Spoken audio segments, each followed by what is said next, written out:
Hello বন্ধুরা, আপনারা সবাই কেমন আছেন? আশা করি অনেক ভালো আছেন। আমরাও অনেক ভালো আছি। তো কালকে মা পুকুরের মধ্যে তালপাতা ফেলে দিয়ে এসেছিলো। তো আজকে ভোরবেলায় গিয়ে মা তালপাতা তুলেছিল, তো অনেকগুলো গুগলি লেগেছিল। তো আমরা এগুলোকে গুগলি বলি। আপনাদের ওখানে কি বলে সেটা কমেন্টে জানাবেন। তো গুগলিগুলো আমি আমার বোন বেছে নিয়েছিলাম সূচে করে। আমরা এভাবে গুগলি ছাড়াই, অনেক জায়গায় অনেক রকম করে গুগলি ছাড়াই। গুগলিটা ভেঙে নিয়েও ছাড়াতে পারে, এমনকি অনেকে সেদ্ধ করেও গুগলিটা ছাড়ায়। কিন্তু আমরা এভাবে ছুঁচ দিয়ে গুগলিটা ছাড়িয়ে যার যেমন সুবিধা হয়। তো দুই বোনে আমরা গুগলিটা ছাড়িয়ে নিয়েছিলাম। আজকে আমরা গুগলি রাঁধবো।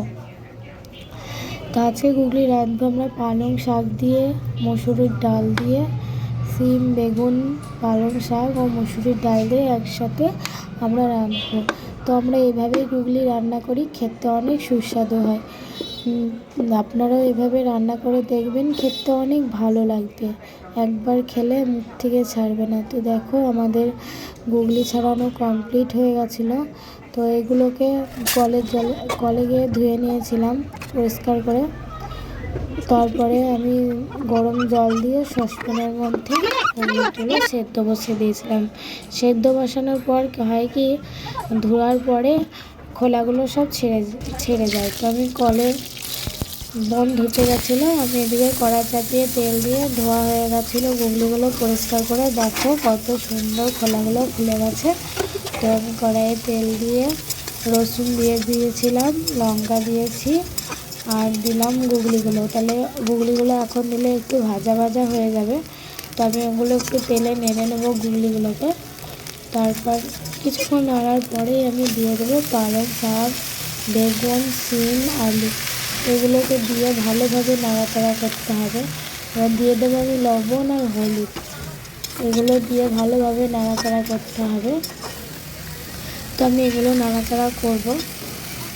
তো আমি একটু ঢাকা দিয়ে দেবো, তার কারণ ঢাকা দেওয়ার পরে তরকারিটা অনেক হেঁচে যাবে।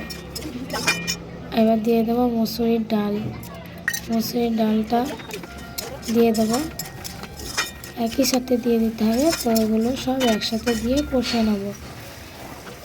তো এই জলটা দেখছো বন্ধুরা, এই জলটা যতক্ষণ না মরবে ততক্ষণ আমি জলটা দিতে পারবো না। এবার মসুরির ডাল দেওয়া আছে, তো তার জন্য 2-3 বাটি জল দিতে হবে যাতে ডালটা সেদ্ধ হয়ে যায়।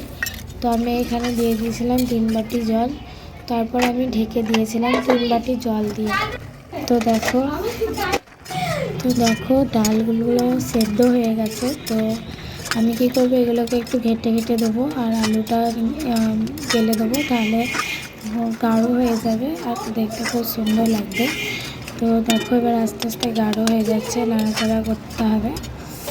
তো আমার রান্না কমপ্লিট। তো কেমন হয়েছে বন্ধুরা বলবেন, একটা লাইক করে যাবেন।